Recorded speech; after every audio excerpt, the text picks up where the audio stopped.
दोस्तों नमस्कार। अगर आप पेंशन धारक हैं या फिर कर्मचारी हैं तो आज आप बिल्कुल ही सही वीडियो पर आए हैं। आप सभी के लिए बड़ी खबरें निकलकर सामने आ रही है, जिसमें दोस्तों आप सभी के लिए बात करें तो ईपीएस 95 को लेकर पहली बड़ी खबर निकलकर सामने आ रही है। ईपीएस 95 हायर पेंशन पर बड़ी खबर है। श्रम मंत्रालय में आप सभी के लिए यहाँ पर पेंशन बढ़ोतरी को लेकर बातें सामने आ रही है। सांसद को इसको लेकर अहम जो है वो आश्वासन मिला है। तो किस प्रकार के श्रम मंत्रालय के अंदर ईपीएस 95 हायर पेंशन को लेकर अहम बातें सामने आई और सांसद को किस तरीके का आश्वासन पेंशन को लेकर देखने को मिला, इसके बारे में दोस्तों आज की इस वीडियो के अंदर बात करेंगे। और वहीं आप सभी के लिए यहाँ पर बात करने वाले हैं कर्मचारी भविष्य निधि संगठन यानी कि ईपीएफओ ईपीएस 95 पेंशन कोर्ट और पेंशनर्स का जो कष्ट है इसको लेकर आप सभी के लिए बेहद इंपॉर्टेंट और ताज़ा रिपोर्ट आई है कि किस तरीके से कर्मचारी भविष्य निधि संगठन के साथ ईपीएस 95 पेंशन योजना को लेकर और साथ ही तमाम तरीके का हाई कोर्ट और सुप्रीम कोर्ट को लेकर और साथ ही साथ पेंशनधारक जो है वो किस तरीके से परेशानी में है, इसको लेकर हम सभी के लिए ताज़ा रिपोर्ट आई है। और साथ ही हम बात करने वाले हैं सरकारी कर्मचारियों की पेंशन को लेकर महत्वपूर्ण नियम और प्रावधान आप सभी के लिए सामने आ रही है। यहाँ पर आप सभी के लिए सीसीएस पेंशन नियम 2021 के सुधार को लेकर बड़ी खबर आई है। बिग ब्रेकिंग न्यूज आप सभी के लिए निकल कर आई है। तो महत्वपूर्ण नियम और प्रावधान के साथ साथ सीसीएस पेंशन नियम 2021 में कैसे सुधार किए जाएंगे, इससे पेंशन धारकों को क्या लाभ होगा, कर्मचारियों को क्या फायदा होगा, इसके बारे में भी दोस्तों आज की इस वीडियो के अंदर बात करेंगे। इसलिए चाहे आप निजी सेक्टर के पेंशनधारक हैं या फिर कर्मचारी पेंशनधारक हैं, आप सभी के लिए ये वीडियो बेहद खास होगा। तो आप वीडियो को लास्ट तक देखिएगा और हमारे चैनल पर नए हैं तो दोस्तों चैनल को भी सब्सक्राइब जरूर कर दीजिएगा। तो चलिए बिना किसी देरी के यहाँ पर सबसे पहली बड़ी खबर की ओर बढ़ती हैं और आप सभी के लिए ईपीएस 95 हायर पेंशन को लेकर जो बड़ी खबर आ रही है, श्रम मंत्रालय ने इसको लेकर बात चल रही है, सांसद को इसको लेकर अहम आश्वासन मिला है। तो इसके बारे में विस्तार से जानकारी को जान लेती हैं। दोस्तों यहाँ पर हजारों कर्मचारियों के लिए उच्च पेंशन के मुद्दे को लेकर दुर्ग के सांसद विजय बघेल ने श्रम और रोजगार मंत्री मनसुख मांडविया से बड़ी भेंट की है, मुलाकात की है। कर्मचारी भविष्य निधि संगठन के रायपुर कार्यालय के जो रवैये से नाराज कर्मचारियों ने सांसद के माध्यम से अपनी मांगों को जो है वो श्रम मंत्रालय तक पहुंचाया है। तो दोस्तों सांसद बघेल ने श्रम मंत्री को सुप्रीम कोर्ट के आदेश जो कि दिनांक 4 नवंबर 2022 का हवाला देते हुए ईपीएस 95 पेंशन योजना के तहत जो भिलाई इस्पात संयंत्र के लगभग 16,000 दोस्तों पूर्व कर्मचारी जो पेंशन से वंचित थे, उन्हें मंत्री ने इस मुद्दे पर त्वरित गति से कार्रवाई करने की मांग की। तो आइए जानते हैं इसको लेकर क्या बड़ी खबर आई है। देखिए, सांसद बघेल ने अपने ज्ञापन में सुप्रीम कोर्ट के आदेशों का हवाला देते हुए कहा कि अंतिम वास्तविक वेतन को पेंशन गणना का आधार बनाना चाहिए, लेकिन ईपीएफओ रायपुर कार्यालय पुराने प्रावधानों का हवाला देकर उच्च पेंशन देने से हाल फिलहाल में इनकार कर रहा है। उन्होंने श्रम मंत्री को बताया कि सुप्रीम कोर्ट के आदेश का पालन नहीं करना न केवल न्यायिक प्रक्रिया का उल्लंघन है बल्कि हजारों वरिष्ठ नागरिकों के साथ भेदभाव का भी मामला है। वहीं दोस्तों यहाँ पर जो है भूतपूर्व कर्मचारियों ने उच्च पेंशन के लिए 15 से 30 लाख रुपए तक की अंतर की राशि जो है वो कर्मचारी भविष्य निधि संगठन में जमा करवाई, लेकिन उसके बाद ईपीएफओ ने राशि को वापस कर दिया और उच्च पेंशन देने से इनकार कर दिया। सांसद बघेल ने कर्मचारियों के साथ गंभीर अन्याय को बताते हुए सरकार को इसमें हस्तक्षेप करने और यहाँ पर पेंशनधारकों को न्याय दिलाने की बात को लेकर मांग की। कर्मचारी पेंशन योजना 1995 के तहत छूट प्राप्त और गैर छूट प्राप्त ट्रस्टों के बीच हाल फिलहाल में भेदभाव का मुद्दा उठ गया है। सांसद बघेल ने बताया कि सुप्रीम कोर्ट के सभी ट्रस्टों को समान नियम लागू करने का आदेश दिया, लेकिन जो भिलाई इस्पात संयंत्र के कर्मचारी हैं वो इससे लाभ से वंचित हैं। इसके विपरीत सेल की अन्य इकाइयां हैं जो आईएसआईसीओ यहाँ पर वारनपुर जो पश्चिम बंगाल में है और अन्य सार्वजनिक उपक्रम के जो भी कर्मचारी हैं उनको उच्च पेंशन का लाभ जो है वो मिल रहा है।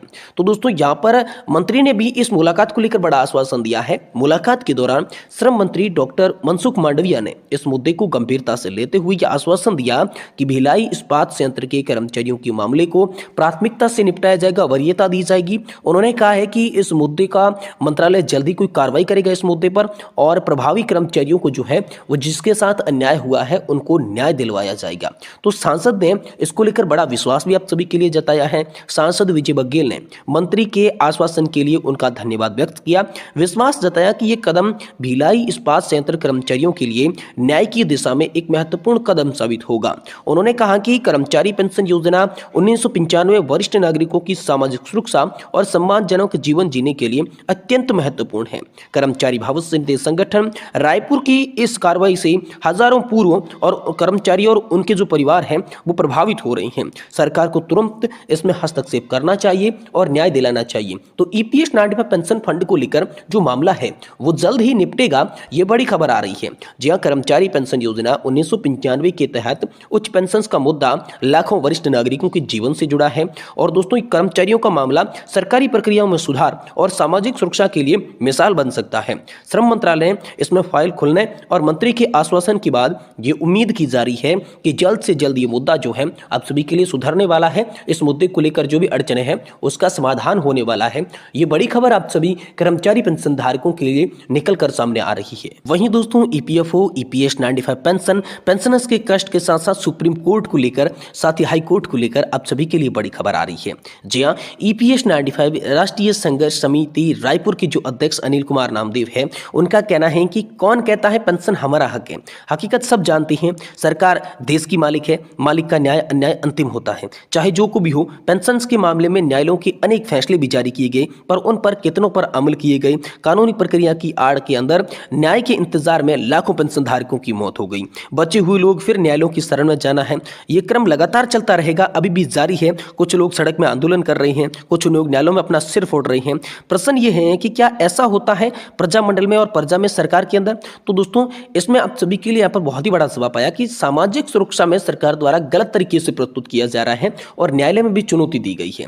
अपनी जरूरतों के कारण सर्वोच्च न्यायालय द्वारा मजबूर किया गया, जो व्यवहारिक नहीं है। सरकार को न्यूनतम पेंशन को सम्मानजनक तरीके से डीए के साथ बढ़ाने और उनके लिए बजटीय प्रावधान जो है वो करने के लिए मजबूर किया जाना चाहिए। जबकि जो आपकी पेंशन की गणना है वो निर्धारित प्रक्रिया के साथ की जाती है। मुझे तो यहाँ पर लगता है कि सरकार को अन्यथा धन के उपयोग के लिए चुनौती दी जानी चाहिए। सत्यनारायण मूर्ति ने यहाँ पर इसको लेकर कहा है कि अगर नियोक्ता पेंशन फंड में अधिक भुगतान करता है तो उसे वेतन पैकेज में इसे समायोजित करना चाहिए। केंद्र सरकार अपने कर्मचारियों का वेतन आयोग की सिफारिशों के आधार पर वेतन तय करती है, जिससे पेंशन भुगतान की लागतों को ध्यान में भी रखा जाता है। यही कारण है कि उनका वेतन हमेशा पीएसयू कर्मचारियों से यहाँ पर जो है लगभग कम होता है। लेकिन यहाँ पर आप सभी के लिए बात करें तो राष्ट्रीय संघर्ष समिति जो रायपुर के अध्यक्ष अनिल कुमार नामदेव है, वो कहते हैं कि ये जो सरकार है यहाँ पर पेंशन धारकों के साथ न्याय नहीं कर रही है, बल्कि ये कौन सा फैसला सरकार के लिए अच्छा है तोड़ मरोड़ कर वही पेश करना चाहती है। कुल मिलाकर पेंशन धारकों के लिए यहाँ पर कोई भी अच्छी खबर नहीं निकल कर आ रही है। वहीं आप सभी के लिए बात करें तो यहाँ पर सरकारी कर्मचारियों की पेंशन योजना को लेकर महत्वपूर्ण नियम और प्रावधान शामिल हो चुके हैं, जिसमें सुधारित जो पेंशन है सीसीएस पेंशन नियम 2021 के तहत आप सभी के लिए बड़ी खबर निकल कर सामने आ रही है, जिसमें सरकारी कर्मचारी है तो उनके निधन के बाद फैमिली पेंशन प्रदान की जाएगी। इस प्रकार की पेंशन का जो उद्देश्य है वो वित्तीय सुरक्षा को सुनिश्चित करना है।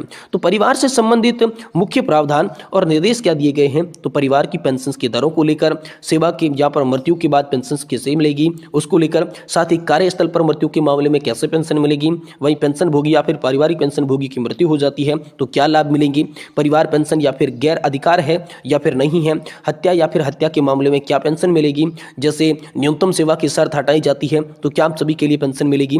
ये तमाम तरीके की बातें आप सभी के लिए सामने आ रही है, क्योंकि पारिवारिक पेंशन के नियमों को सरल और समावेशी बनाने के लिए सरकार ने कई महत्वपूर्ण कदम उठाए हैं और इसमें यह सुनिश्चित किया गया है कि किसी भी कर्मचारी के निधन के बाद उनके परिवार को वित्तीय सहायता समय पर मिले और सही तरीके से मिले। संशोधित नियम पेंशन भोगियों और उनके परिवारों के हितों में है और इससे पारदर्शिता भी यहाँ पर पेंशन धारकों के लिए बढ़ती हुई नजर आ रही है। तो सीसीएस पेंशन नियम 2021 के अंदर आप सभी के लिए बड़ा संशोधन किया गया है। हाल फिलहाल में ये बड़ी खबर निकलकर सामने आ चुकी है। दोस्तों वीडियो की जानकारी पसंद आई है तो इसे लाइक कर दें और चैनल पर नए हैं तो सब्सक्राइब करके पास ही बने बेल आइकॉन को ऑल पे जरूर सेलेक्ट कर लें, ताकि पेंशन धारकों से जुड़ी हर सही सटीक और तथ्यों पर आधारित खबर जो है वो आप सभी को सबसे पहले देखने को मिल सके।